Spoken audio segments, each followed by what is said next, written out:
Welcome to episode 299 of the Atlantic Files, the number one podcast, the number one division in the NBA.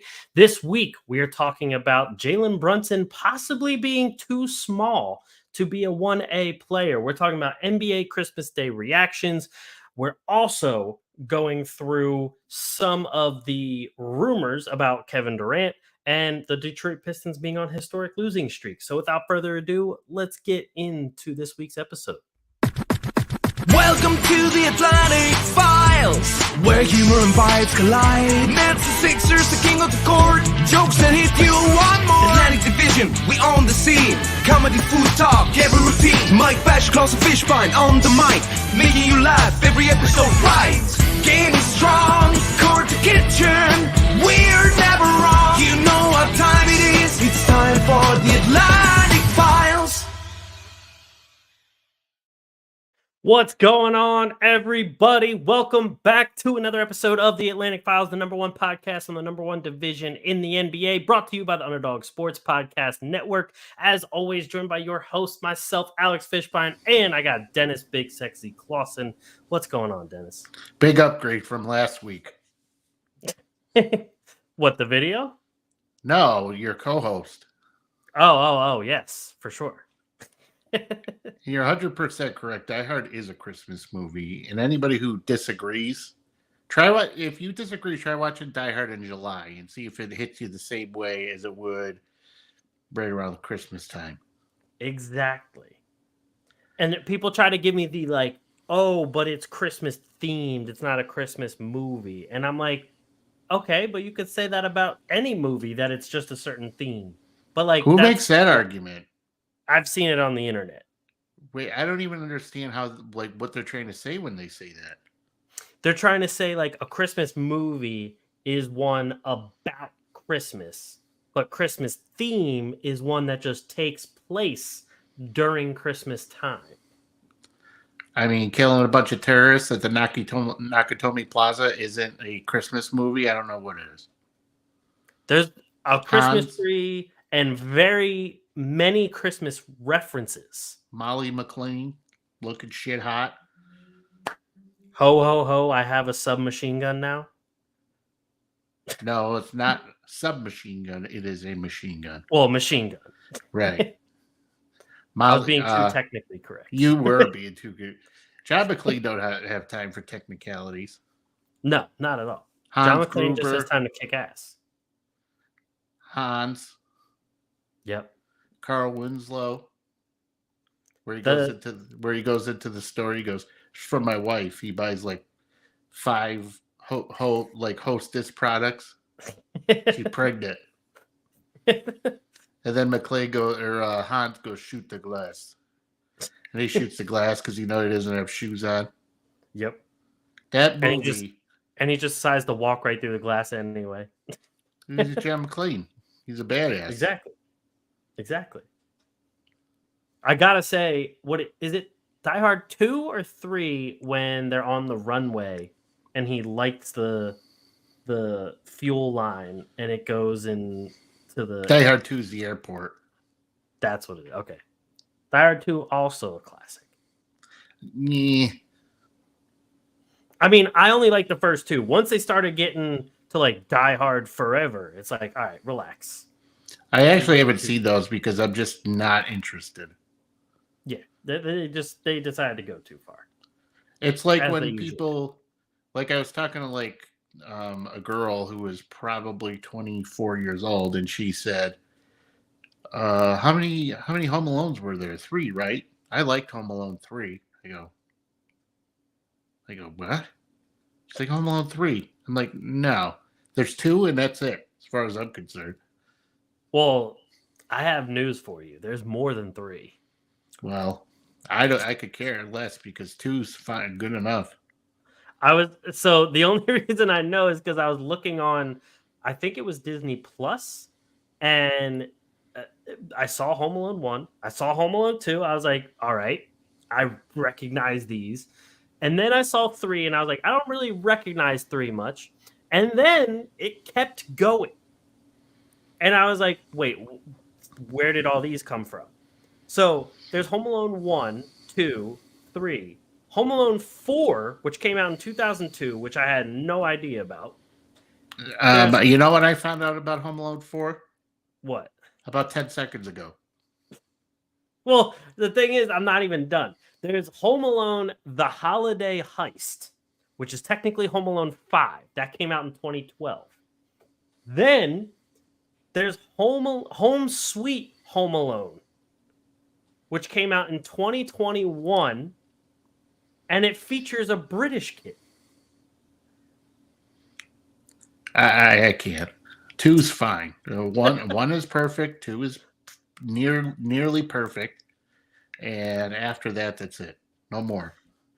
I had no idea there were that many Home Alones, and I don't know why there's that many Home Alones because it doesn't need to be. If the Wet Bandits aren't in it, the Sticky Bandits, Uncle Frank, Buzz, they ain't in it. They ain't Home Alone. I agree. There's only a certain few movie series that did it right with their with the amount of movies they made. Very few. Star Wars. Star Wars is definitely one of them. Home Alone's teetering on the edge if you stop at 2, because 2 was kind of far out there too. I mean, not that 1 wasn't far out there, but 2 was like kind of really pushing it. True. It's just awful coincidental for me that all of a sudden they, everything had to line up perfectly twice for that to happen. But here's the thing though, if we're judging the whole thing, you got to include all of them. I won't. It's because I don't feel that it's like necessary. I will say I enjoyed all 3 of the Santa Clauses with Tim Allen. See, I only remember 1, and then I don't remember the ones after that. I thought all 3 of those were pretty good. But now they apparently made a TV show, and I haven't watched that, but I don't know. And I don't blame you. Needed. Yeah, I don't blame you for not watching. The only other one I would say is Fast and Furious. I've never seen one of those movies. You haven't seen a single one? Nope. And wow. I've seen one Saw, and I'll never watch Saw again. Because I had no idea what was going to happen, but it was way too much. Yeah, I don't care about the Saw series. Like, I really like horror movies too, but I don't care about the Saw series. Don't really care about it. You watch The Exorcist, and I don't even like to say that title because then I feel like I'm going to get possessed by a demon. No, that's a great movie though. The Exorcist? Are you a crack? It was a good movie. There's nothing enjoyable about that movie. I mean, it's one of the goats of horror movies. It is the goat of horror movies, I feel. For most people, I would say they would probably put it as the GOAT. Because now the problem with horror movies, though, is that now I feel like they're just pushing the envelope too far, like the Human Centipede. Never seen that. Don't plan on doing that. That sounds absolutely disgusting. I want to throw up thinking about it. I watched the first one out of curiosity. Yeah, that usually is what happens. It usually gets you. Get curious, try something once, and if you like it, you keep doing it. True. So, and that applies to a lot of things. I did not watch the sequel, so that lets you know I did not enjoy it. Well, from what I heard, is that there is, and I wish my little brother was around here because he's one of the biggest horror guys you'll ever meet, which may explain things. But apparently in the Centipede 2, there is a giant centipede. Like they fused multiple people together. Oh, God. And I guess one of the girls was pregnant who was a part of the centipede line. Oh. Which to me, and you might want to ask your wife this because she's a physician. I would believe that if you eat, their source of food was fecal matter, So if you would ingest fecal matter, then you're bound for some bacterial infection, sepsis. Something is going to happen to where I don't think this human centipede thing is going to work. Mm-mm. I Nope. think it's the stupidest movie. The whole premise of that is they're sewing people's mouths to somebody's ass. I want to know how many shrooms the person took to write the movie. I don't even think that's shroom based. I just think that person's is psychotic. I I agree. I like when that premise came about, I was like, first off, who came up with this and how can we lock them away? Because we don't need anything else like this. Yeah, people like that shouldn't be walking around on the street. If you now, I've come up with some, I've thought of some twisted things. Everybody does. But not once have I ever thought to myself, it would be great if we sewed people's mouths to somebody's ass and formed a human centipede. Yeah, I can't say that type of thought has ever crossed my mind. Well, it shouldn't, unless you're fucking nuts. Oh God, I just don't get it. But I will say the South Park episode that made fun of Human Centipede was a great episode. That was hilarious. Well, here's the thing about South Park is I never watched South Park when it first came out. Mm-hmm. And now I'm watching it through for the first time. So episodes that came out 15 years ago, I want to talk to people like that it was a brand new episode that just came on last night. Mm-hmm. Everybody's like, where you been? I was like, Cartman, he's so funny. He did this. He called Kenny a Jew. And everybody's like, where you been? I was about to say, I feel like South Park humor would be right up your alley. Oh, I never realized how much I just absolutely love it. I think it's funny. And I will say, once they went to their process where they like make an episode in real time along with like current events, they just got even funnier because they can just play along with what's going on in the world, and it's hilarious. Yeah, then you get those people that are like, "Ooh, South Park." You ever notice whenever anybody talks about anything, they always say it used to be better. I do the same thing. So, it used to be funnier. They got all political. Yep, I don't know. But the thing is, they make jokes about everything, even if it's political or not. So I'm like, it's still funny to me. I think it's hilarious. Yeah. Speaking of hilarious, I don't know if that's a good segue or not, but we're gonna roll with it. The amount of food I ate on Christmas and Christmas Eve is hilarious. What'd you get for Christmas? Get anything good? At my age, it's more when you have a child, you'll understand too. I get more joy out of watching my child be happy. Right. You know what I mean?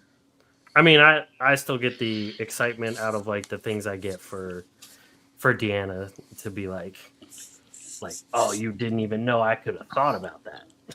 Right, because you feel like you feel like a stud. Mm-hmm. They're because like, wow, you actually have been listening to me? Right, that's what I'm saying. It proves that you've been paying attention. Right. Because I'm sure you've been accused on several occasions that you don't listen. Oh, yeah. As does every man.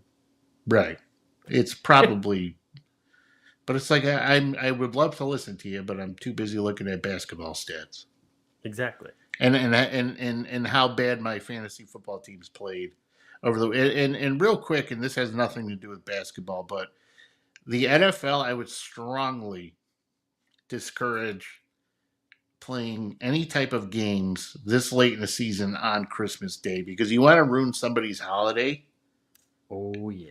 You have most fantasy championships were going down, and if I played well in a lot of leagues all year, only to get basically bounced at every single thing on Christmas. So, and what was worse is that I had to wait until Christmas Day, like the first game, to realize that it was over. Oh yeah. And Travis Kelce, I don't know what the is going on with him. But everybody used to say, Taylor Swift, what a great luck job. Now this dude's dropping passes.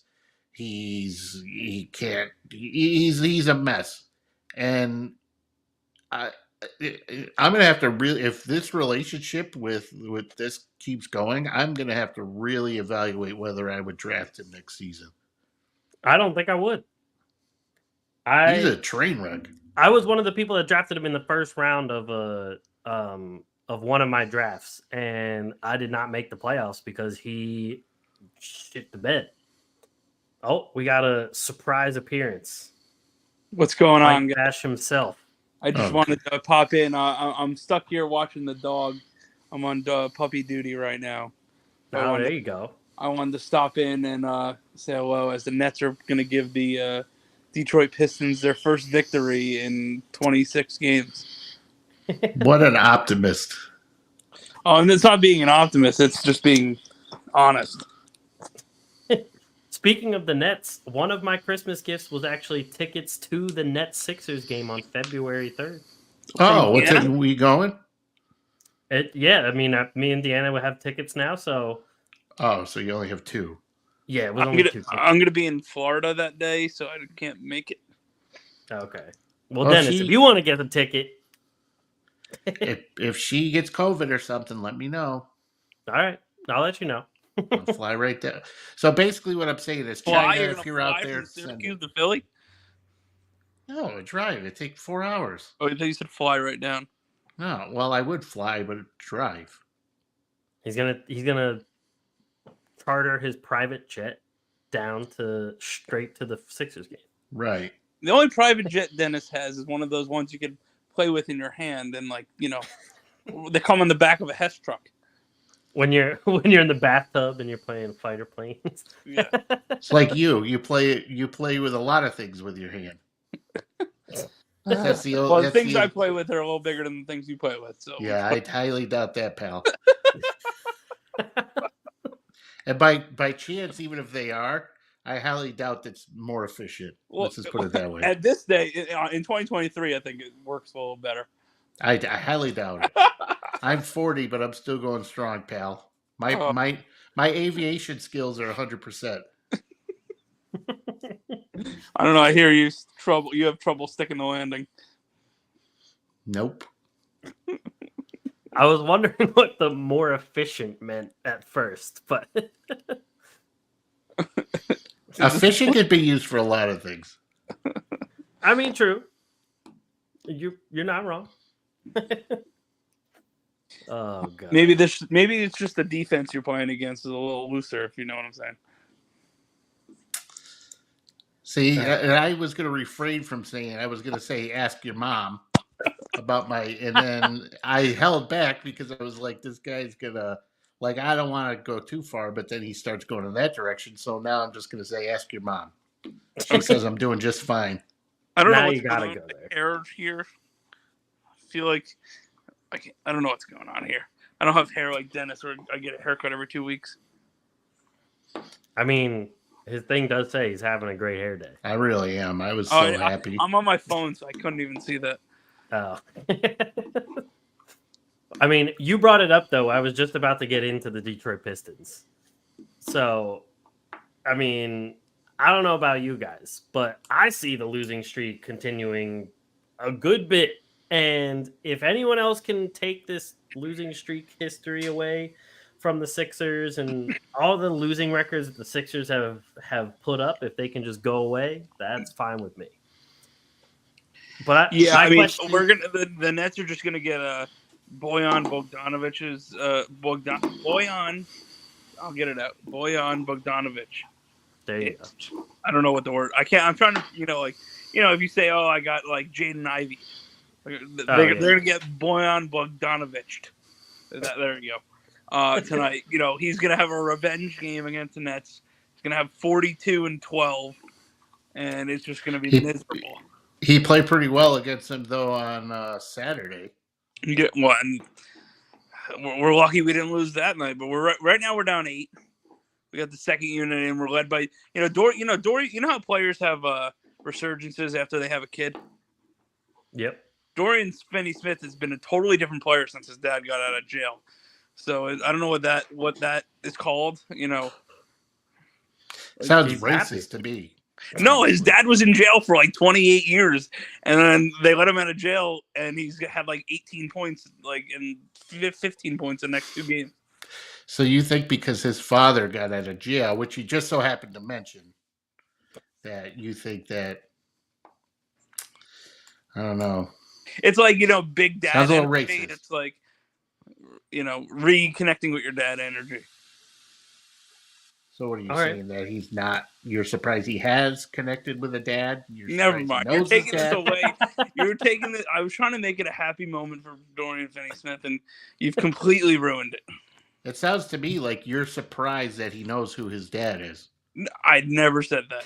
I don't know. It just sounded to me that that's how it came across. One could say. Yes. I actually didn't realize, though, that Jalen Duran is finally back on the court. He is. And he already has 6 points and 6 rebounds in 7 minutes. He is a great young center and much better than Beef Stew. And yes. I don't know how long he's been out, but Detroit's a completely different team with him. He's been out since the 6th. Okay. So it's been... And which Thompson brother do you have? I have Amon, however he pronounces it. The Houston one.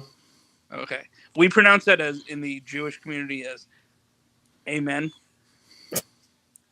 I mean, some Catholics say Amen. Right. Now you're going up against, now you're making fun of the way or different religions are saying. It'd be like Baruch atah Adonai, yada, yada, yada. Amen. I mean, I remember hearing all that stuff. I can't recite it. Marakata. For Hanukkah, me and Katie lit the candles for Hanukkah. Uh-huh. And I started the prayer with Baruch atah Adonai. And she stopped me and goes, bullshit. There's no way the prayer starts that way. And I'm like, that's how every prayer starts. AKA Hanukkah, the thrift store version of Christmas. Did you guys ever see that video of Smokey Robinson and someone paid for like a cameo for him to say Happy Hanukkah to somebody? And he goes, Happy Chanukah, because he didn't realize that Hanukkah had a C in the beginning. Well, it's better than Katie telling me that she thought the CH, like the CH spelling, was for people that celebrate Hanukkah and Christmas together. Hey. She thought it was Chanukah.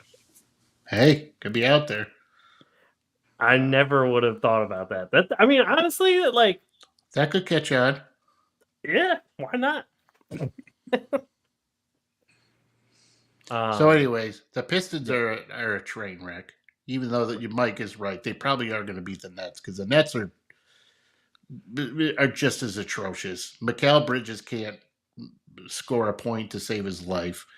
I thought the guy was going to have like such a leap in his first training camp, with the Nets, and he was going to do all these great things and Mikal Bridges he's shooting like garbage. I just don't see.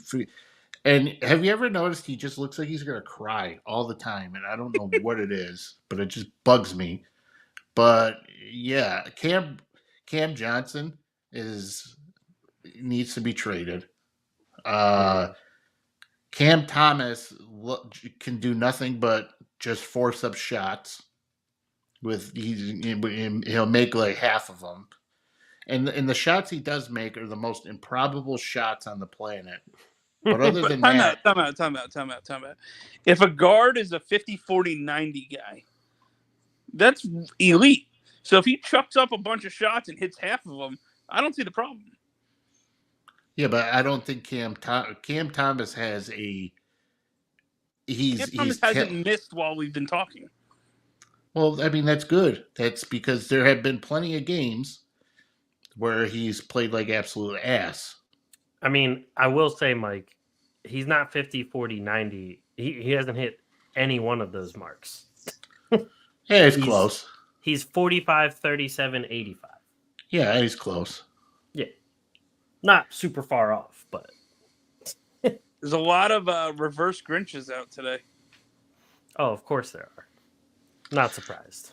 But the Pistons, though, I don't know what that. And speaking of guys who just haven't met expectations, I would probably say that Cade Cunningham, for a guy who got all this praise and all this hype, everybody was touting him in USA Basketball, and he's looking great, and everybody's so impressed. Cade Cunningham is a guy who is a big reason why the Pistons haven't. With Cade Cunningham, if the guy was such a star, they should not have lost 26 games in a row. But when you got a guy, he's averaging 22 points a game, but he's shooting 32% from deep. And he's taking, for one, why are you taking like 5.5 shots a game from deep if you're that bad at 3-point shooting? And it's not like he's ever been a great 3-point shooter, but Right. you would expect more than like 32%. Right. So Cade Cunningham actually is a part of the reason why I'm worried. Now, I think for college purposes, it won't matter. And that's 90% of what I care about is college purposes. But it's why I'm a little bit worried about Dylan Harper when he gets to the NBA. There's just something about these low energy point guards or combo guards. You got Cade, you got D'Angelo Russell, you got who's another one of them? Like Jalen Suggs is he's a hustle guy, but he's not like an uber athlete. I'm just trying to think of other point guards that like fit that bill. Luka's like the one exception, but that's because he's like 6'8". A lot of these like low energy ball dominant guards are not like panning out. Now, right. D'Angelo Russell has been a great player in his career and averaged 18 a game. So it's not like they're not, if the guy goes top 5 overall, he's not going to pan out. But I feel like Cade's another one of those guys where he's a low energy point guard, and that doesn't necessarily work in the NBA, like to be a superstar level player. But I will say too is that for D'Lo at least, like he's shooting at least from 3 better than Cade. Yeah. Like even when he came into the league, he was still shooting better. He's this year shooting 38% from 3. Last year was shooting pretty much 40%. Shoots 36% for his career. Cade is currently at 31.2% for his career. 32% this year, 27.9% last year before he got hurt. Yeah, like Dennis said, Cade's just he's not a great shooter. His assist to turnover ratio is less than 2-1, which is not great. He's averaging 4 turnovers a game right now. And that's not good. Compared to 7.1 assists.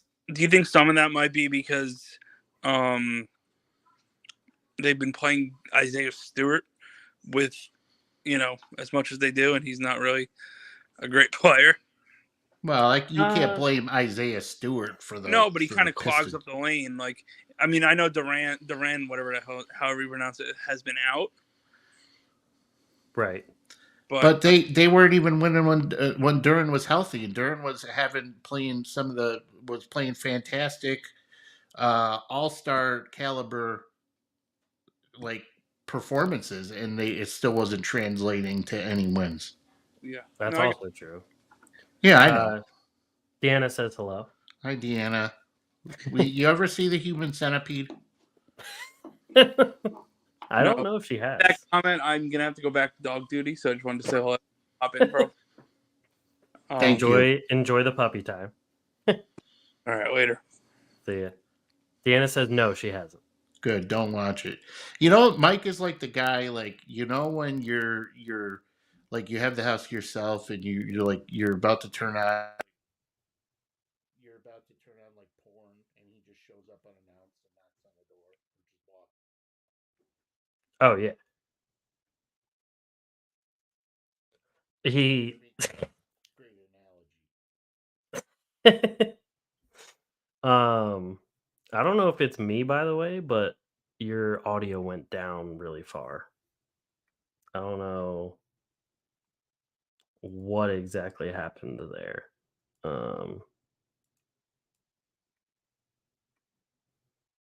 Say something. Can you hear me? It's still pretty low. Maybe it's something from the mic volume on my side. I don't really know. Oh, wait. Say something. All right, how about now? Yeah, there we go. We're back in Sound action. better? Yep, we're good. No, it's because when I think Mike came in, he fucked everything up. Like I was saying, he's like the guy that you're getting ready to watch porn, and he just walks in. And he's like, "Hey, want to hang out?" It's like, no, I was just about to watch Jenna Jameson throttle about 4 guys at once. Get out of the room already. Right. But anyway, going back to Kate Cunningham and the Pistons. Hi, Deanna. Merry Christmas. Yes. And you're lucky to have her. She's such a sweet girl. She's beautiful, and when you're lucky. You're a lucky guy. Oh, I completely agree. I'm extremely lucky. I'm whatever is luckier than lucky. I'm that. Right. Definitely well aware. So yeah, the Pistons third worst in scoring. They're in the bottom 10 in field goal percentage. They have the worst 3-point percentage in the league. They're 21st in rebounding, 21st in assists. They have the second most amount of turnovers per game, barely trailing Utah. And I'm not talking Watanabe. I'm talking Jazz. and that's by like a half a turnover. So it's like that could change any day now. Right. So the Pistons are in trouble. So I'm not going to blame it on Isaiah Stewart. No, it's not just Isaiah Stewart's issue. It's not just one player's issue at all. I mean, I think the coaching even has part of the blame here too, because it was strange to see Monty throw random people in the doghouse so far this season. Like Jaden Ivey just for some reason wasn't playing for the first like 10 games. And then he got hurt and then came back and all of a sudden he's in the starting lineup. And then Ausar Thompson was starting and everyone was like, oh my God, he could win Rookie of the Year. And now he's on the bench and not getting anywhere near as many minutes. Sasser was in there getting starts. And he was actually putting up decent points for a few of those games. It's and like, honestly, too, like, I don't know what's up with James Wiseman. Like, I would venture, true. James Wiseman has the best field goal percentage on the team right now. True. The guy was a top draft pick. Number 2. You're telling me you're not going to put you're telling me Marvin Bagley, I think he went 4th overall? Mm-hmm. Some shit like that, but you're telling me that you don't have room for James Wiseman? I mean, the guy has stayed relatively healthy, which was a huge problem when he was in Golden State, but you're telling me you can't find consistent minutes for this guy? But you're so in love with Isaiah Stewart, who I love Isaiah Stewart, but come on, like we got to figure something out here. And here's the thing, like you're getting Kevin Knox minutes. Why can't you get any of these other guys minutes? Like they're such a bad team, and they're giving guys like Alec Burks and Kevin Knox like 20 to 25 minutes a game. Marvin Bagley's getting minutes in there. But now, and then like Killian Hayes was starting over Jaden Ivey and was actually putting up some decent games. And now Killian Hayes isn't playing at all.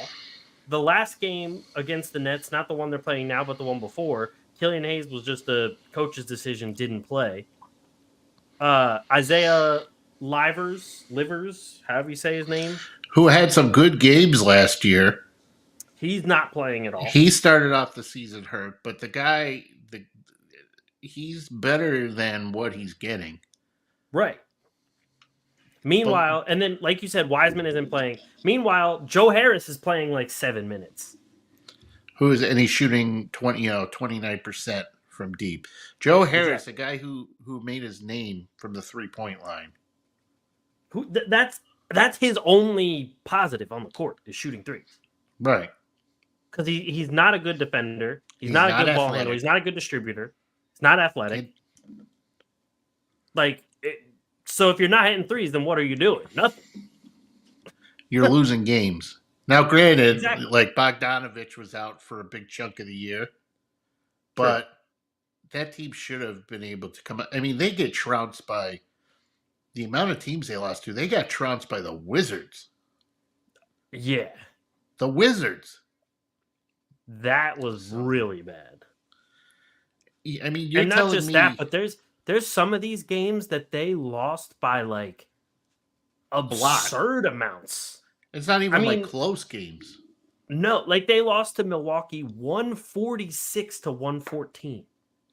Right. Granted, I know Milwaukee is a good team, but like, good Lord.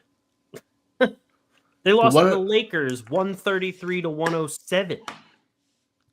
What it all boils down to, though, is it all starts actually with Cade Cunningham. True. I'm going to blame him for this because 22 points a game is okay, but you can't be shooting 32% from deep. I mean, you can't be averaging 4 turnovers a game. Not just that, but he's only shooting. Well, I get this season's a little bit better, but like the last 2 seasons, he only shot 41% from the floor. What's he shooting now? 45? I think 43 and a half. Okay, that's still not that good. No, especially if you're supposed to be this up and coming star guard, right? I just don't understand. Like the rotations of this team, I don't understand. I don't understand like the way that Cunningham and Ivy play off of each other because it's not great. Like they just don't seem to complement each other in any way. Because Ivy can't shoot either. The whole team can't shoot. 30% from 3. Whole team can't shoot. Yeah, I just don't. I don't understand like what they're trying to really do here. And it's fun. Like at this point, you've lost this many in a row. Why not go in on the tank and just go for this number 1 pick and trade away Bogdanovich, get whatever you can for him. Trade away. You could probably trade Joe Harris for like a future second round pick or something. Well, that was the whole plan of obtaining Bogdanovich. At least it seemed last year when they picked up Bogdanovich was that they had a trade asset. He's on an expiring contract. Well, he was, but and he's coming off his best season of his career, and he's doing it at like 33, 34 years old. Right. I don't know why you're hoarding him. Like why are you keeping him that close to you? He's only got a couple good seasons left, if that. Yep. And if you could get, he would come in handy certainly for a team that is looking to add a shooter, especially a team that is looking to make a pretty deep postseason run. Mm-hmm. He would be a valuable commodity. So he would be, I mean, if you're going to get a first-round pick, a couple seconds, why wouldn't you take that? He was linked to the Sixers once they made the Harden deal. He was linked to a couple of the other competing teams. I think someone talked about the Knicks.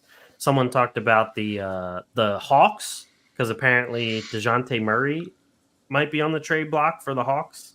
But that like he is the prototypical stretch 4 that any competing team could use.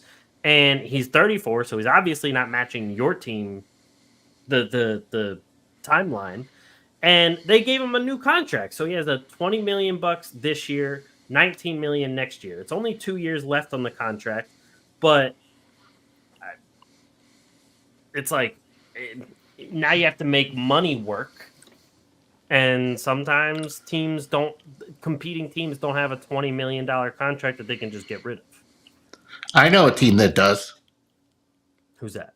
The Knicks. That's true. And he's been sitting on a bench for pretty much the entire season. Oh, yeah. Evan Fournier over there. Yeah, you're telling me you can't deal him in a first to get back? If the Knicks added Bogdanovich, right? Because the Knicks, and we'll probably touch on this a little bit more in depth, but if the Knicks added Bogdanovich, right now they're beating the teams that they should be beating, but they're having trouble with the Bostons and the Milwaukee, even though they beat Milwaukee on Christmas. But we're talking like if you added a guy like Bogdanovich, your championship ceiling is going to raise even more. Right now, you got $17 million just sitting there on your bench, and you're okay with just keeping that there. The whole point in getting Evan Fournier was to trade him, and he's been hanging around, and we're heading into January of his second season in New York, and the guy's still there. And it's like, even if you had to get rid of one of the end of the bench young guys, you do it for Bogdanovich. Like if they're asking for like Miles McBride, get him out of there. You're not playing him anyway. Sold. Daquan Jeffries. See ya. You get rid of all of them.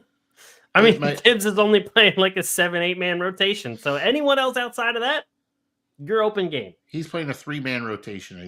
I think he just puts 3 guys out there But I just do not understand it. It's not like Fournier can't play either. I mean, he played good in FIBA. Yep. It's not like he was playing. It's not like he's old and he still has something. I mean, if you sent him to Philly, not wishing that on you, by the way, but I don't want him, but I see where you're going with it. I guarantee you he'd be playing. I mean, if you could get Batum and Robert Covington to start playing okay again. Even Marcus Morris. Who was relegated to doing nothing in Los Angeles. All of a sudden, he's, relevant. Not consistently relevant, but he's there. It's funny because there's like certain role players that have gone to the Clippers to die. And then they go somewhere else and do very well. And like now PJ Tucker is the one that went to the Clippers and is not playing at all. Right. But they'll talk about how valuable he is as the voice. Right. You know. That's code for guys who don't do anything, but they want to keep him around, but they don't want to say they don't want to put him on the court. So we're going to say he's the vocal leader. The Udonis Haslem. Andre Iguodala. But anyway, yeah, the Pistons are just very bad. They suck. The coaching is equally. They get up plenty of the blame too because the coaching has looked weird and the rotations haven't made sense. And the front office gets plenty of the blame as well because they definitely can make moves. They just haven't done anything yet. But we brought up the Knicks, so let's get to the Knicks. Becky Hammon was on ESPN talking about the Knicks and whether or not they can become a championship contending team. And she talked about Jalen Brunson being too small to be a 1A player on a championship team because not many have been able to do that. Let me play the clip here for those that might not have seen it. How stuck do you think the Knicks are here in the Eastern Conference? Well, I certainly agree with you. They're not getting into that tier. They don't have enough personnel. They don't have the manpower that they need to hang with those guys. I think you're going to get a consistent team like they've been. They're a pretty good team. They're well coached. They're going to be on their defensive game. But at the end of the day, they don't have a dude.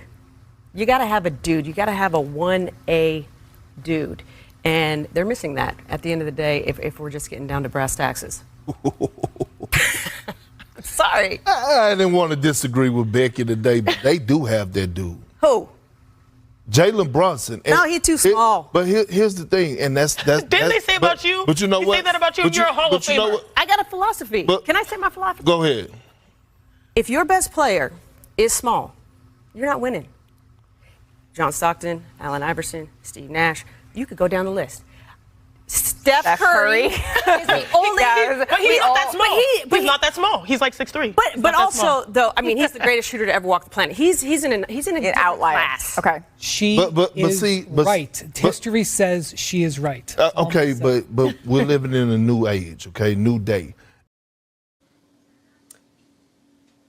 My first reaction when I saw that is she is right.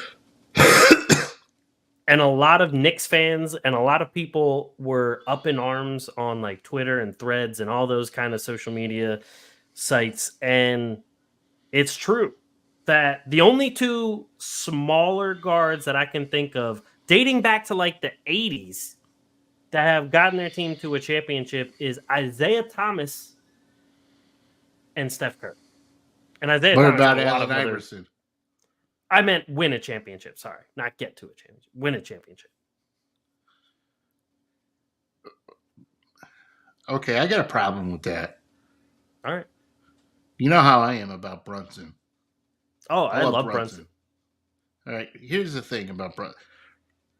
For one, it's irrelevant what really a lot of people say about. For one, that panel on ESPN is just absolute garbage. That whole crew is just, yeah. So, anyways, Brunson never gets the respect that he deserves, anyways. You never hear anybody say anything good about Jalen Brunson ever. Even when he was in Dallas, when Luka was hurt for one of his many stints on the injured list, and Brunson basically carried that team, he wasn't getting respect. He goes to New York. He makes New York at least a highly competitive Eastern Conference team to where people are actually believing that there's a chance that they could at least make the Eastern Conference Finals.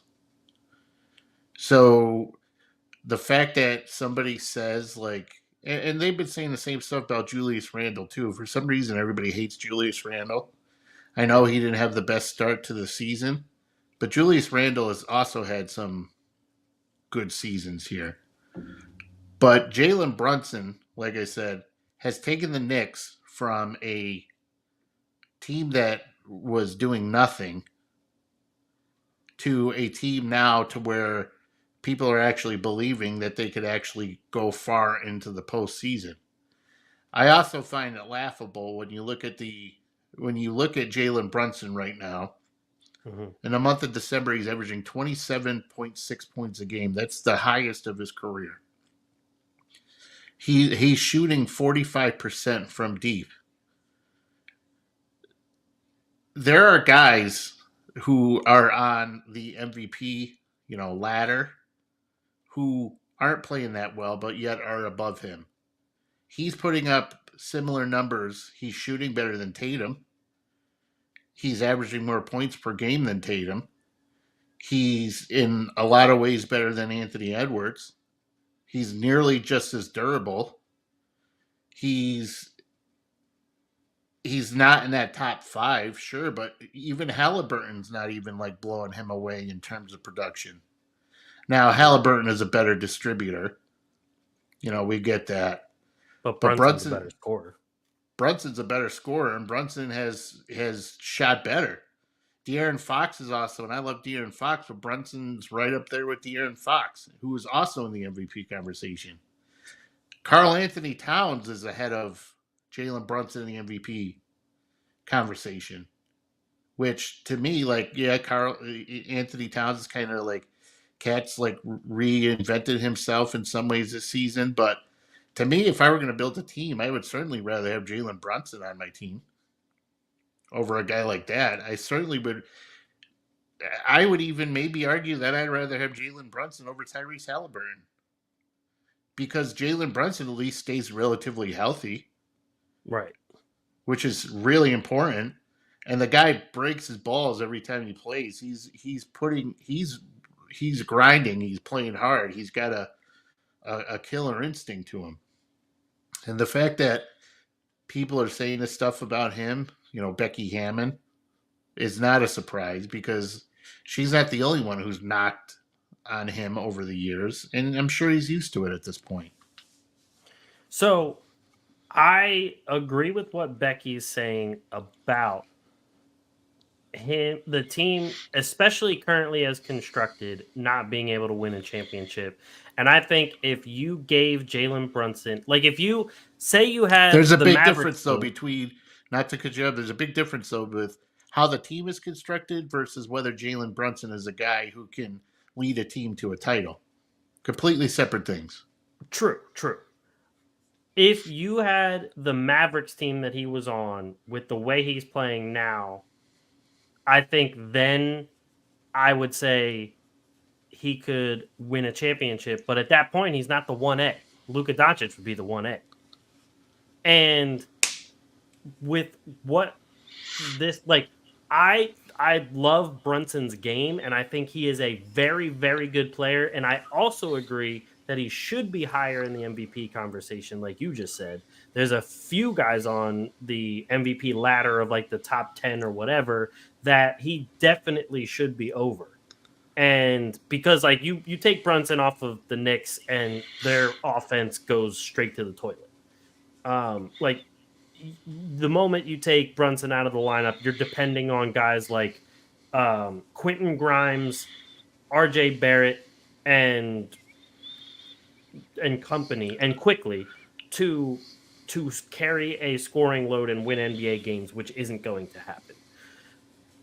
My thing is, I agree that just small guards, if in his prototype, are not the best 1A players to win championships.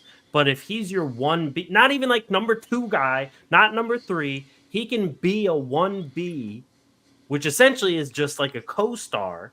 But if you gave him a guy like, you brought up Anthony Edwards. If you put him and Anthony Edwards on the same team, they probably win a championship. And Edwards, to me, would be the 1A kind of guy, and he would be 1B. And then the same thing goes for like if you put in just any of those guys, not even necessarily just in the MVP conversation, but if you have some of those other guys that are considered 1As around the league and match them with Jalen Brunson, to me, that gives them a better chance to win a title. And the Knicks in general, to me, for them to win a title, you have to upgrade RJ Barrett into either a 1A, 1B type of player. And hey, if you get a 1B out of RJ Barrett plus whatever you trade away, and Brunson's your 1A, I think you are still super competitive, but I wouldn't say they are a championship contender until I see it actually happen. Personally, I think Brunson could be a 1A and have somebody, like if he played with LeBron, right? LeBron, just from his best days are behind him, even though he's still highly productive. Right. But it's safe to say that Anthony Davis is consistently more productive than LeBron. So I would consider Anthony Davis a 1A in the Lakers. Yeah. If you added a guy of that caliber who can be a 1A, but not is a consistently a 1A, and kind of let Brunson do his thing, I think they could do good things, but no, the way this team is constructed right now, you have an injury-prone Mitchell Robinson who's out for the season. You have RJ Barrett, who is just never going to progress to a higher level than he's at now. You have $17 million sitting on a bench in Evan Fournier. Yep. You're so desperate that you had to bring back Taj Gibson, who's about 87 years old now. True. So and especially too, you could add Donovan Mitchell. We'll go back to that. You know, but you don't want to give up. Was it Quentin Grimes? Yep. You don't want to give up Quentin Grimes. Quentin Grimes and RJ Barrett. You're not going to give up those guys. But the Cavaliers had no issue. But even though now we're looking at a point where Donovan Mitchell, he's being linked again to the Knicks. And who's the first name to get mentioned? Again, RJ Barrett. You could have, and you want to know something? If Jalen Brunson is not a 1A, if you don't agree with me, if nobody agrees with me, that's fine. I still think he's a pretty damn good player. Who cares what the labels are? And I still think he can help significantly impact whether a team goes to the championship or not. Oh, yeah. This is all semantics, for sure. This is all, like, granular details for a championship formula. Like, I definitely think I could see Brunson winning a championship at any given point in his career. And just saying that, like, he can't win it as a 1A is literally just a little detail that if he wins a championship, nobody's going to give a fuck if he's a 1A or not. So I do agree. I think Jalen Brunson is a very, very good player. He better be voted in as an all-star because he deserves to be. I was going to say he might even have trouble getting that at this point. Which is crazy to me. I mean, the East did get better guard-wise. So, like, there are a lot of guards that I think deserve to be an all-star. But if he doesn't become an all-star, that is just highway robbery. That's insane. There should be no way that he's not an all-star. I mean, to me, I don't think there's a lot of guards in the East that are better than him. No. I agree. I completely agree. I was just saying in general that the East got better with guards. But not even your man's over there, Mr. 4 for 20. All right, look, he had a bad game. All right, I can't. Oh yeah. Oh, hey, but whatever, pal. You know. No, I would put Brunson over Maxey as well. I think Brunson is a better player than Maxey. I agree with you. He's definitely a better point guard. Like, Maxey still has a lot to work on in his distribution area of his game. So I would put him up there too. So I think he's better than Darius Garland. Agreed. I think he's better than Derek White. Oh, agreed. I think even though Derek White's having a hell of a season. I know. I love Derek White's season. To me, he's not really that far below Tyrese Halliburton. He definitely has an argument to be on the level, for sure. Trae Young is Trae Young, so I get it with him. Right. But to me, there's no like guards that stand out. Maybe, Damian Lillard, even though Damian Lillard's not having like a Dame season. Right. I mean, he's not. Yeah. He's not horrible, but I mean, he seems like off to me. It's weird. But yeah. Jalen Brunson, there's room for Jalen Brunson to get into the All-Star game. Oh, for sure. And here, the only guards that I can say definitively are either better or at the very worst case on the same level as Brunson are like Halliburton, Trae Young. It depends. Are we considering Jimmy Butler a shooting guard or a small forward? No, we're just considering him a forward. All right, then he's not in there. LaMelo Ball would be up there if he's healthy, obviously. No, he's never healthy, so why? So that's the thing. Damian Lillard. I would rather have Jalen Brunson on my team any day of the week than LaMelo Ball. Oh, yeah, especially given health. You never know when he's going to be playing, so I agree. Damian Lillard and Donovan Mitchell. Those are the only guys that are really either on his level or above his level. Now, those guys are better. Yeah. But I don't think Halliburton blows him away in terms of skills. I don't think there's that huge gap between the people who, you got these Tyrese Halliburton, just they love him. They you know what I mean? They rock hard when they're thinking about Tyrese Halliburton, but I don't think there's a huge gap in value between Halliburton and Jalen Brunson. I don't think there's that big of a gap either. And we've seen Halliburton do some pretty great things, especially on some primetime games, and he does well. But like, even for what it's worth, even though Brunson may be a smaller guard, his defensive abilities have been way better than Tyrese Halliburton. He's a dog. His defensive rating is like 15 points better than Tyrese Halliburton. So it's like, you always have to weigh in. We all know offense is king and whatever, but you always have to weigh in defense. I'm always a proponent of, if the guy can't play defense, then he shouldn't be on the MVP list. He shouldn't be up for like best player in the division or whatever. If the only thing he's doing is playing offense and that's it, I don't think he deserves to be up there. So if he's playing better defense, he's up there. Well, at least I swayed you a little bit. No, I love Brunson's game. He's a great player. So what's the problem? I still do agree that the small guards aren't exactly the best for 1A players to win a championship. But we brought up Christmas a bit. Did you have any like Christmas Day reactions from any of these games that kind of jumped out? Klay Thompson sucks. True. Tyrese Maxey should have had a 50-point outing, and he could be good on December 23rd. Maxey may be good on December 27th, but when you're playing on Christmas, and the lights hit you differently, and that was your chance to showcase yourself in front of a nationally televised game, where the game was on at what, 8 o'clock.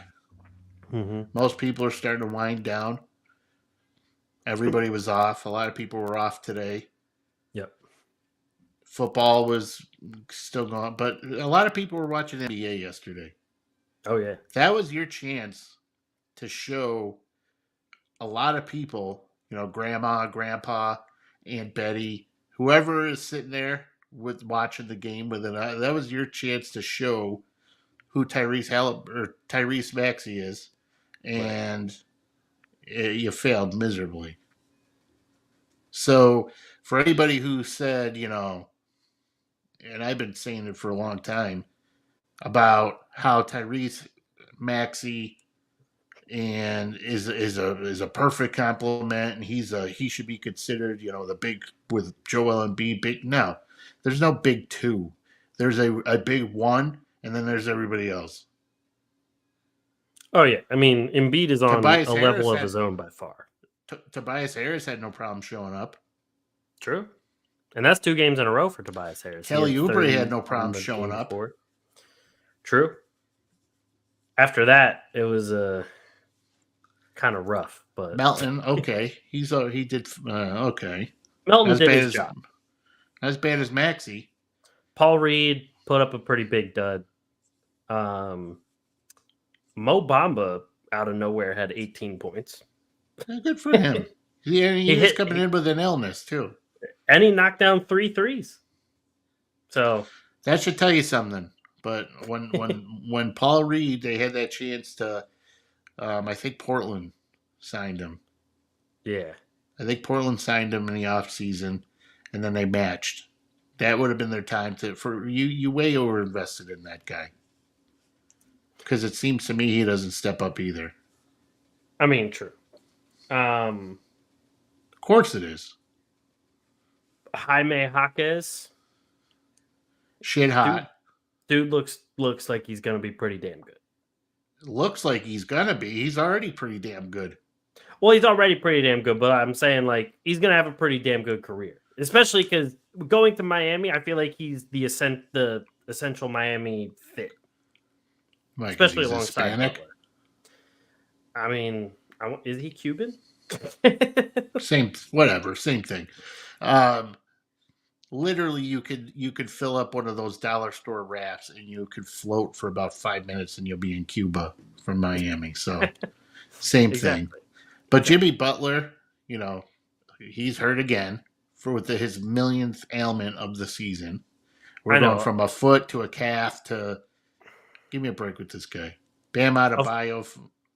Of course, that game, Butler and Embiid were both out. Like that made the game not uninteresting, but it was just like, really, the best player from both teams isn't going to play. Well, for me, I liked it better because anytime that Butler's not on the floor, I'm okay with that. And I mean, Embiid gets on my nerves a little bit. I mean, the thing with Embiid, when I was watching the game against Toronto before Christmas, I watched him roll his ankle and keep playing, but limping the whole time. I'm like, there's no way he's playing on Christmas. No. Like, if they wanted him to play Christmas, they would have taken him out of that game, played the rest of the game, and then let him just rest it until Christmas. But the minute he rolls his ankle, he should have been pulled right there. Exactly. Especially against the Raptors. Right.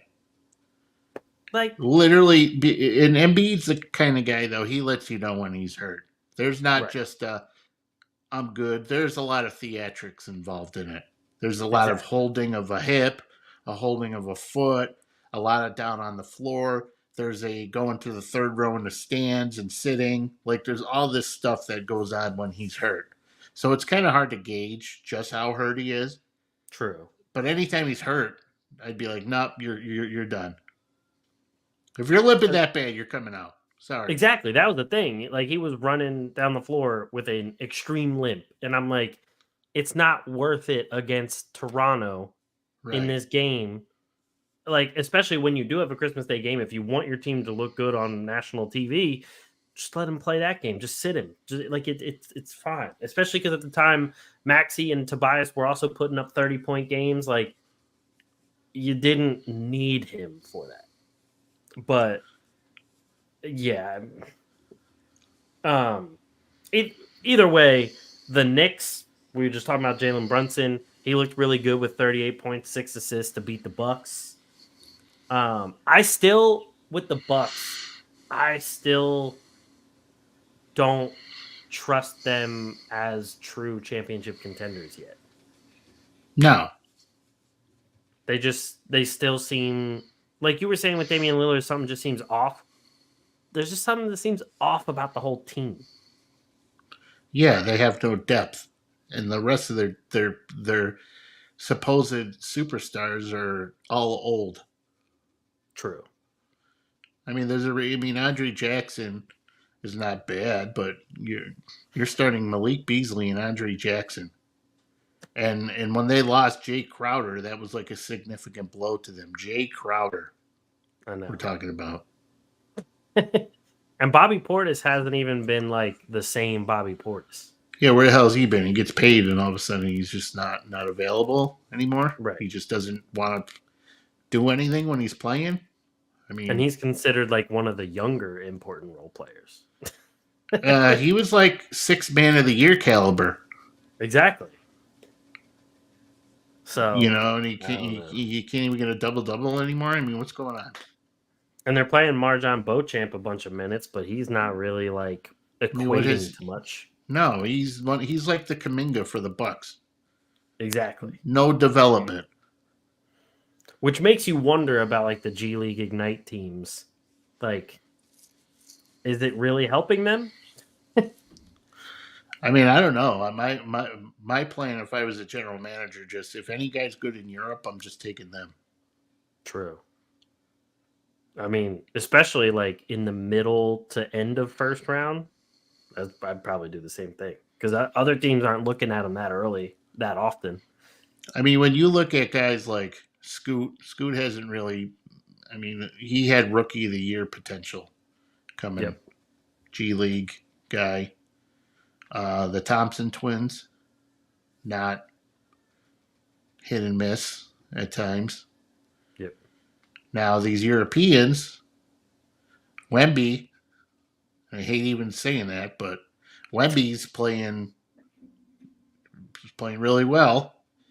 Yep. Chet, a college guy, playing well. Now that he put on about 15 pounds of muscle.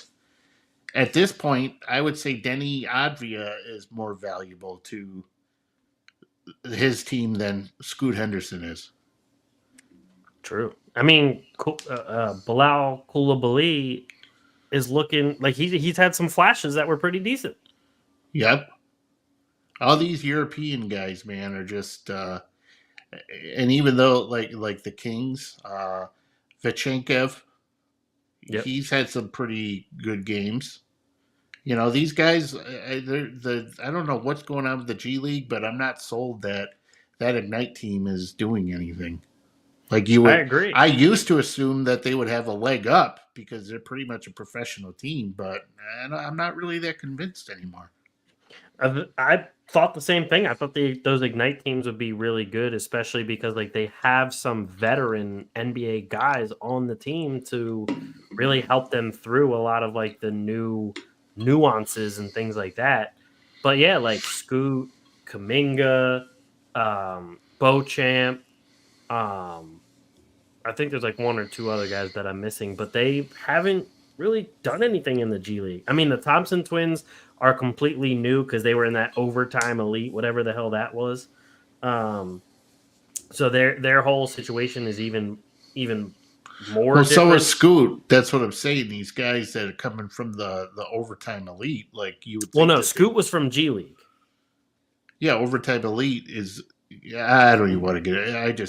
I can't keep track of this. I know, that's what I'm saying. There's just a whole bunch of stuff, and so far it's still just college guys and Europeans. And the thing is, too, the one thing that the G League originally had over college was that you could get paid. But now with the NIL deals and things like that in college, you can still go to college and still get your money. So right. The G League guys are getting paid more in college than they would be as pros. Exactly. So the G League Ignite team doesn't even have that benefit over college guys anymore. So yeah, I just don't know. And now with the current G League Ignite team, I don't even know who's on it. I haven't even heard anything about the new round of G League Ignite guys. So I don't even know if there's anybody on there that's going to be worthwhile. Well, you don't have to go to science class, though. That's true. You don't have to do any classes. I mean, that helps. Yeah. I mean, I'm looking at their roster now, and I can't really pick a guy out that I've even heard before. Which, I mean, maybe that's my own fault, but yeah. Well, you know my theory. I don't care about any of these guys until they go to the NBA. True. I could care less. I don't care how highly touted you were in college. Till you come into there's been plenty of guys in college who have been really great in college who are just garbage in the NBA. So I'm not going to waste my space in my brain trying to figure out which one of these guys is going to, because you kind of know. And Scoot is going to get there eventually. He's just getting off to a slower start than I had anticipated. Right.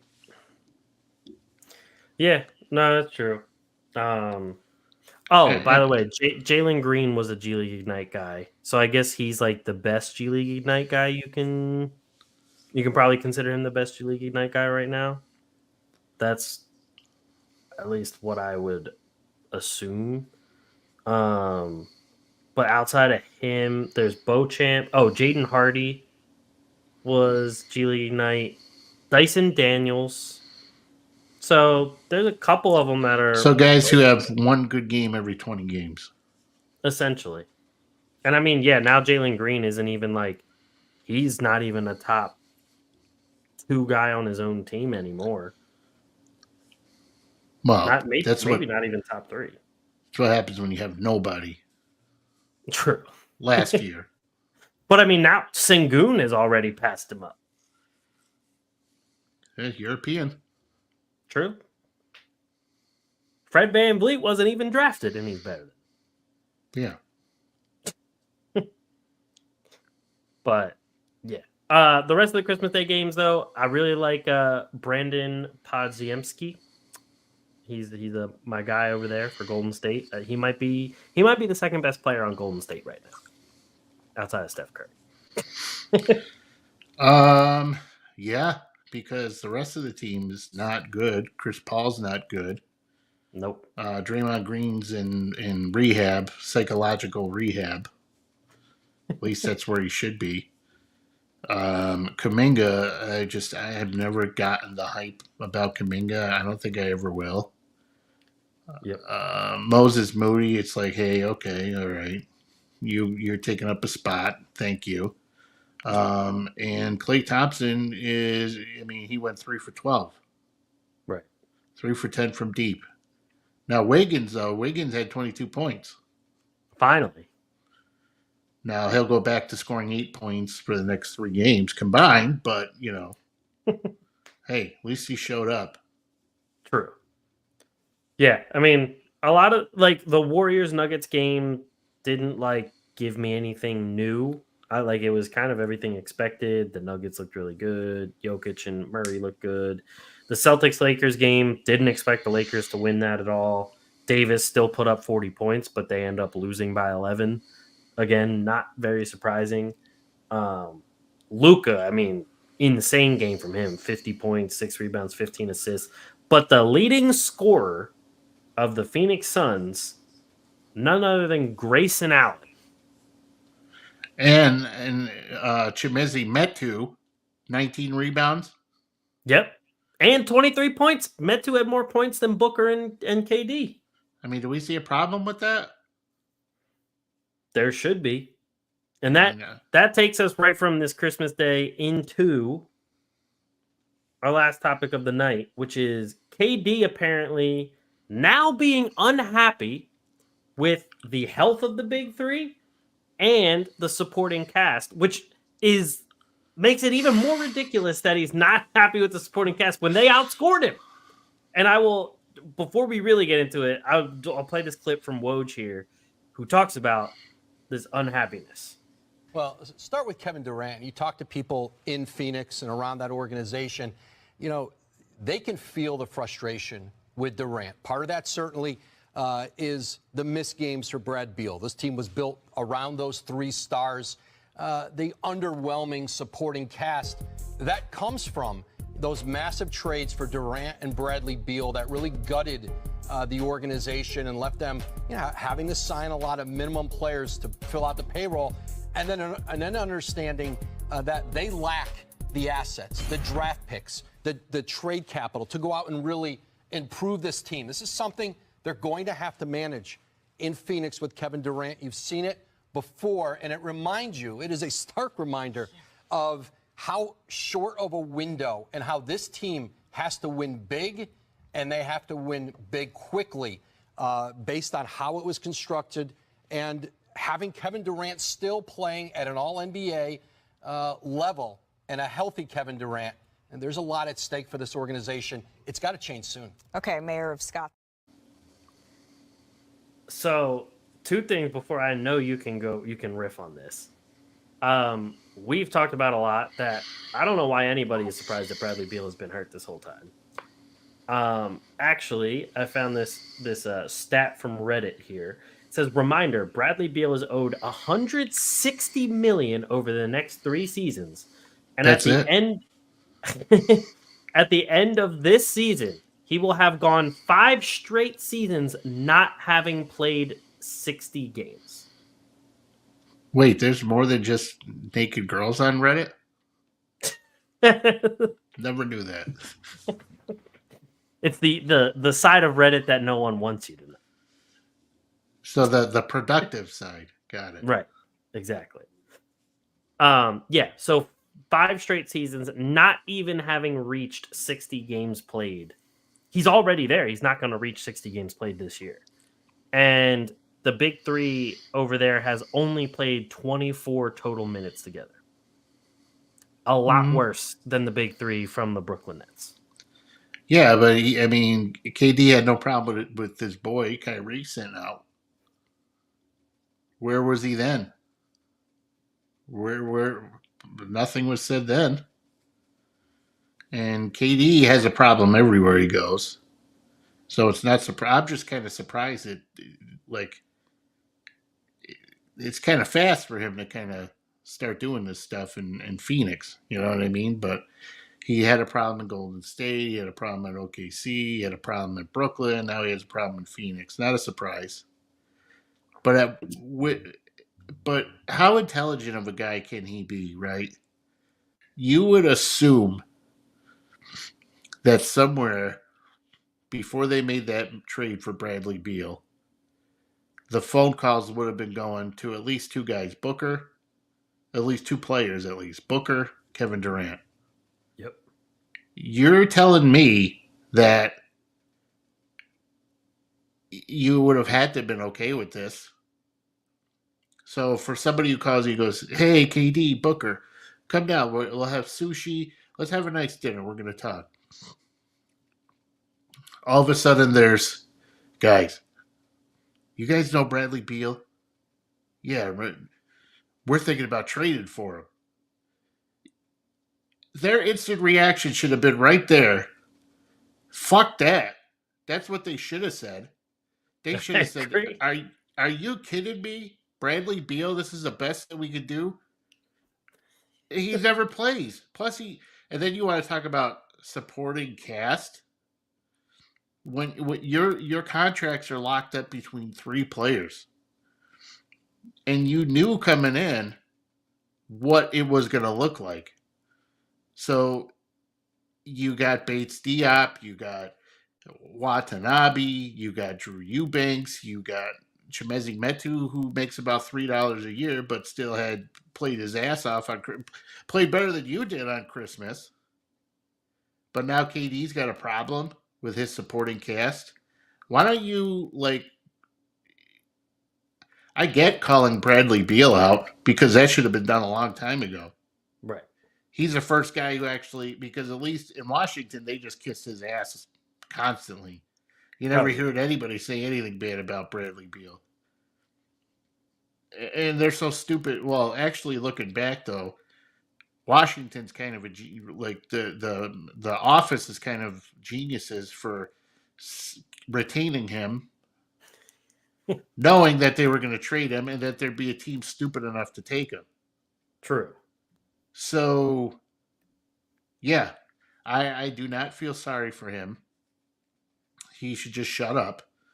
He looks like a moron, even more than he usually does, because he's a constant pain in the ass. He's an idiot. Like I said, he probably had a lot of say in whether or not Bradley Beal was going to come to Phoenix or not. So, what did you expect? Did you think that Bradley Beal was miraculously going to be healthy? He missed nearly the entire season so far with back spasms. His first game, not his first game or second game back, he goes down with a sprained ankle 5 minutes into the game. Yep. And now he's out now who the hell knows when he'll be back. Knowing him, though, it's probably going to take a while.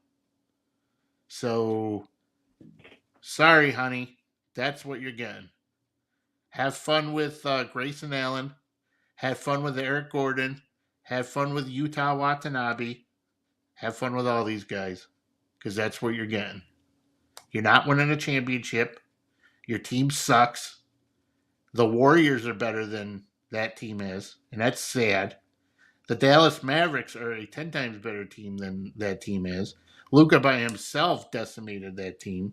The Phoenix Suns are not even better than the Clippers, who are playing significantly better, but who the Suns should easily be beating the Clippers or be considered a better team than the Clippers. The Suns aren't even the Suns can't beat the Lakers. I could tell you that right now. I wouldn't even think that the Suns could beat the Pelicans or any of these other Western. I would probably say they're going to have a hard time beating Detroit if it ever came down to it, because they are garbage.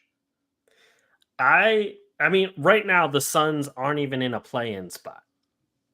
It's bad. They're 14 and 15. That's bad.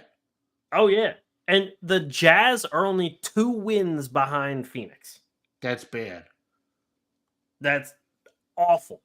Houston has a better record than Phoenix. Because Houston's a better team. Exactly. And the thing is, looking at all the teams above them, I'm like, yeah, makes sense. Even Golden State, who we just talked about, that really isn't doing well, I'm like, yeah, Golden State could beat Phoenix. The Lakers could beat Phoenix. Houston, Pelicans, Clippers, the Mavericks did just beat Phoenix. Sacramento, definitely. The Thunder, definitely. And then the Nuggets and Timberwolves. Like, yeah, I can see all of them beating Phoenix right now and beating them handily. And like you said, I don't understand from the fans' perspective, the front office, the coaches, and the players, why is anybody acting surprised that Bradley Beal isn't playing? This is his 12th season in the league, I believe. Yes, 12th. He has played more than 60 games 5 times in 12 seasons. And that's actually more than I thought he did. I agree. But even in his first 4 seasons in the league, he had one of them where he played 63, and then the other one was 73, but he played 56 and 55. And then he had a 3-season stretch, which was his best stretch with Washington, where he played 77, 82, 82. He had 2 seasons where he played all 82 games, looking great. And then that's when the stat I brought up before, 2019, 2020, he has not played more than 60 games since before that, since 2018-19. He's played 57, 60, 40, 50, and right now has only played 6 games and has played his fewest minutes per game at 25.2. And his second fewest points per game. And his looks like his second or third fewest assists and rebounds per game. So, like... But at least before, not to interrupt you, but I'm kind of hot now. At least before he was productive and hurt. Now he's not even productive. Right. And the thing is, all they need him to be, really, is what he was when he was playing with John Wall, where he was just a deadly 3-level shooter. They don't need him to be a point guard. Washington tried to make him into a point guard once John Wall flamed out, and they tried to keep forcing him into a point guard role. They don't even need him to do that. They need you to Phoenix shoot. wants him to do that because they don't even have a point guard. I mean, that's true. They've been using Booker as a point guard, which... Even though Booker as a point guard, though, is better than Booker, to me, as a shooting guard. I agree. I mean, Booker's point guard isn't that bad. I would rather have Booker any day of the week than Bradley Beal. I agree. But you ever like when you were a kid, your parents would go, you gotta choose good people to hang around with. KD is a worse judge of character. His whole posse over the years, he hung out with KD, or I'm sorry, Kyrie. Then you thought Bradley Beal was going to be did you think you were going to get anything different with that? Look, what's wrong with this guy? Jason Tatum is apparently best friends with Bradley Beal, and the Celtics still didn't get it. There's a reason for that. Because most of the time, if your superstar player is like, oh, that's my best friend, you got to go and get it. Most of the time, GMs are going to try and do it because that's your best player. You want to make him happy, so on and so forth. And if he's a superstar player, why not bring him in? Because he would help you win games. But notice, Brad Stevens did not go get Bradley Beal because he knows better. But the Suns decided, oh, we got to an NBA Finals, so now we want to just go all in and get every person we can. Even though the Suns from before that reached the NBA Finals looked worlds better because they had depth, they had role players that played their role very well, they had the 1 or 2 star players, and that's what you needed. You didn't need to go get KD and Bradley Beal to make this team a better team. You needed to add like one more like number 3 type of player. You needed to add more Grayson Allens is what you needed to do. Right.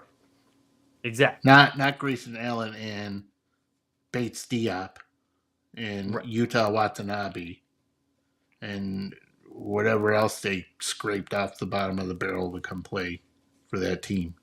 Exactly. And before anybody starts saying too that I'm only doing this because KD was on the Nets, I've been saying the same shit for years, even when he was on the Nets. Right. I will definitely vouch for that. And at the same time, I refuse to believe that Kevin Durant didn't think about the fact of, hey, I'm being traded there for a bunch of assets. Bradley Beal's being traded here for a bunch of assets. So we're going to be fine with role players. There's no way any of them realistically thought they're going to get top-notch role players when they should have realized that the team traded all of their assets to get those two. So what other assets are you getting these other guys at? The only other asset they had was DeAndre Ayton, who then turned into Nurkic, which, don't get me wrong, is not a bad move. Nurkic has been a quality big man for them, but Nurkic also hasn't been healthy. So they're literally just taking the gamble of hopefully these guys stay healthy. The last time Nurkic played more than 56 games was 2018-19.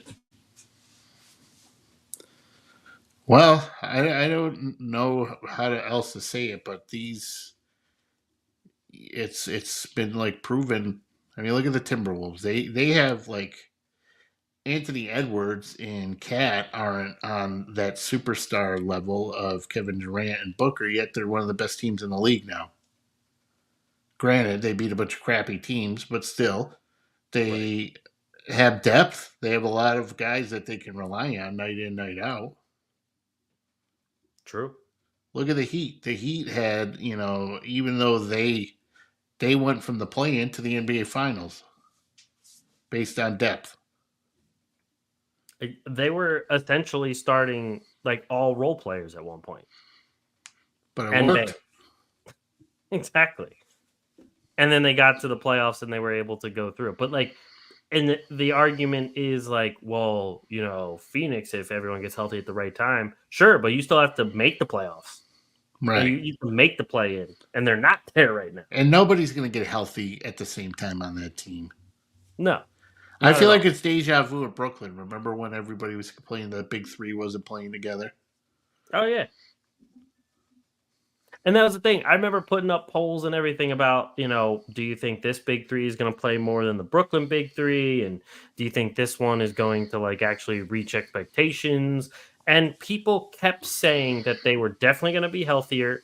They were going to play a lot more together, so on and so forth. They look like they're going to play essentially never together. Yeah, that's what happens. It wasn't so bad at Brooklyn, though, was it, KD? Brooklyn looking a hell of a lot better right now. Yeah. But that was our last topic of the night, unless you have anything else to get off your chest. No, I never have anything. I'm like, it's been an hour and a half. I know. I'm ready to go. We had a long one this week. Yeah. I'm like, I need my recliner and a couple Italian ices. I hear you. I'm down with that too. We just recorded a longer one so that everyone in between from Christmas to New Year's has a little more to listen to when they're off work. That's all. Right. Yeah. Plus, we had to make up for the fact that you were with Mike last week, and then you were solo the week before.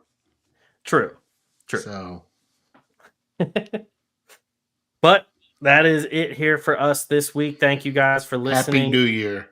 Happy New Year. Merry Christmas. Happy Hanukkah. Happy Kwanzaa. Happy holidays. All of that to everybody.